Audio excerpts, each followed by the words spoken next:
من الشيطان الرجيم بسم الله الرحمن الرحيم والصلاة والسلام على أشرف المسلمين سيدنا محمد مكي السلام عليكم ورحمة الله ginnaaw ba nu sante yàlla junni ci yonent bi subhaanahu wa taala di santaat Cheikh Mouhamadou Mourtada Mbacké di jiital ci nuyoo bi saahibul fadila Cheikh Mouhamadoul Mountakha Mbacké di nuyu mbooloo mi di leen ndokkeel ci teewaay wi di nuyu ñëpp di leen baalwaq te it di leen baalaq ci weer wi di safar di ñaan suñu boroom nangul nu suñu màggal ci lu dul ñu gàttal ab nuyoo dañuy jublu ci mawduwaan bi di ak tënk ci lu sëñ Mountakha tëral ngir war may dëkk bi laataa ñuy commencé dama leen koy tënkal ci français.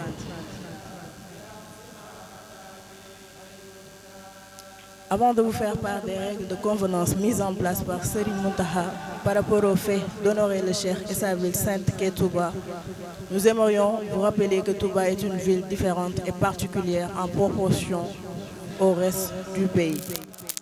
Et cette particularité débute dès lors de sa fondation par Serigne Touba lui-même, qui conçoit cette dernière comme le patrimoine de la Oumma islamique, d'où l'importance de cette ville dans la voie du mouridisme. Ainsi, ses propos se justifient dans son célèbre panégyrique, la quête du bonheur des deux mondes, Matlaboul Fawzeyni.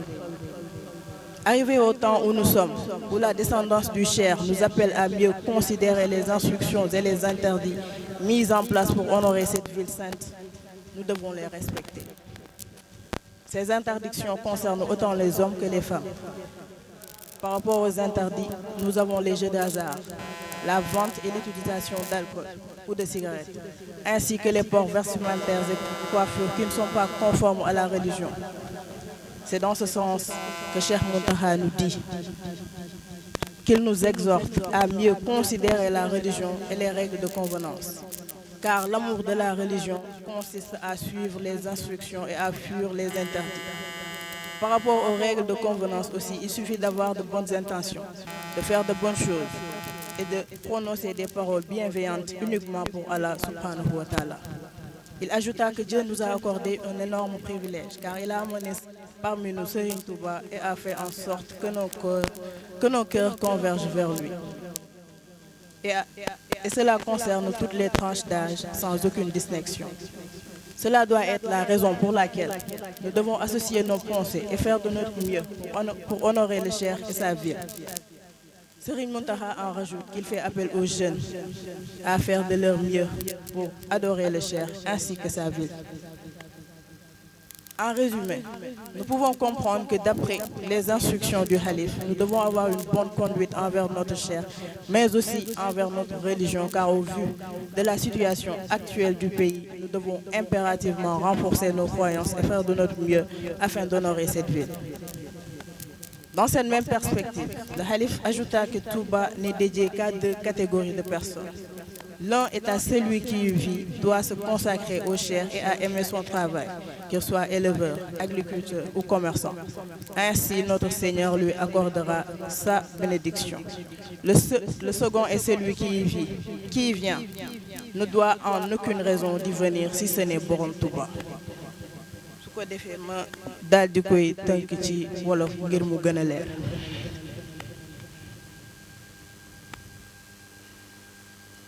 balaa ñuy yaatal ndigalub sëriñ bi ci ñu ngi fàttali ne Touba de di dëkk bu wute lool ak li des ci réew mi ndax lépp a ngi tàmbali ca njëlbéen ga ci ki ko sanc di Cheikh Ahmadou Bamba mu nekk nag bërëb bu am solo ci yoonu murit lu koy firndeel mooy xasida ak Matlabul Fawzeyni gi nga xam ni daanaka ñun ñëpp naadable wuñ ko ndax kat moom sëriñ ba mu koy sanc wéetal suñu boroom ak jaamu ko rekk a taxoon kon nag bu ñu demee ba jëmmi jamono ay njoñu sëriñ bi tëral ay tere ngir wormaal dëkk bi duñu am lu dul jëfee ndigal yi bàyyi tere yi tere yi ñoo di lu ci mel ni yenn xeetu colin yu teggi newul ci góor mbaa ci jigéen jëfandikukaay yi ñuy tàkkaleel suñu sago lu ci mel ni tux mbaa naan ak yeneen yu ni mel muy watin yi ak lépp li nga xamante ni dëppoowul ak diine ji ci ak tàmbali nag Serigne Mountakha mi ngi wax ni nañu góorgóorlu bu baax ci fonk sunu diine ak nangu sart ya mu àndal. fonk sunu diine bokk na ci dégg ndigal ak bàyyi tere ci kaw sart yooyee tamit nañu ci xëy am ay xalaat yu rafet ay jëf yu baax boole ci ay kàddu yu rafet ngir yàlla rekk tax. sunu boroom nag dañoo defal tawféex ju rëy ndax moo nu boole ku tedd kii di Serigne Touba ba noppi def suñuy xol ñu bëgg ko moom képp muy góor mbaa muy jigéen mag ba ndaw. loolee war naa tax ñun ñëpp war a wormaal sëriñ bi ak dëkkam gu sell gi. moom sëñ Mountakha mi ngi ñaax ndaw ji ñu gën a góorgóorlu ci bëgg borom Touba ak dëkkam bi ak it gën a sàmmonteeg diine ji. ci lu gàtt rek mën nañoo jàngat ci waxu Cheikh Mountakha yi ana nan lañu war a doxalee suñu digganteeg Cheikhul Khadim ak it suñu digg ak diine. ndax suñu ko misaalee ak tolluwaayu jamono ji ak lépp li fi jot a xew war nañoo gën a yokk suñu pasteef ci borom Touba te gën a góorgóorlu ci warmaal ko moom ak dëkkam bi. kon nañu sàmm dëkk bi ca na mu gën a sellee ca donte sell na ba noppi waaye nag ci hadasa maanaam selluk suñu borom di sell goo xamante ni moo di sell ci xol yi ak selluk jëf yi. la ca Cheikh Mountakha dolli nag moo di nañu xam ni Touba mooy ñaari jëmmi nit rek lañ ko jableen. ki ci njëkk mooy ka fa dëkk war a doon koo xam ne léppam sëriñ bi lay doon ak it ku fonk liggéeyam moo xam muy baykat ba ba jaaykat ba ba sàmmkat ba.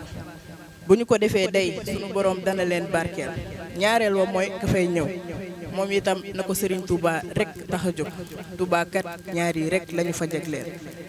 kon nag nañu delloo ci xel yi te xam tawféex ji ñu am ci borom Touba ak dëkkam gi te bàyyi tere yi.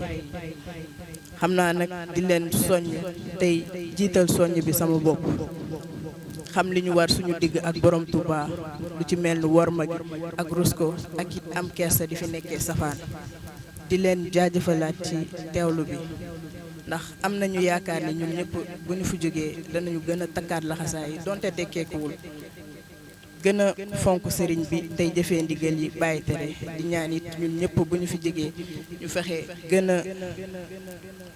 gën a bàyyi xel téere wi nga xam ni moo di Matlabul Fawzayni ngir gën a fonkaat suñu dëkk bu tedd bi di tubaat bu wér ci kàddu yi. lu ci dëng rek ñu xam ni sunu matadi la lu ci baax itam ñu xam ni tawféexu sëriñ bi la. di ñaanal Cheikh Mouhamadou Mourtada mu yàgg fi lool te ànd ak wér jërëjëf.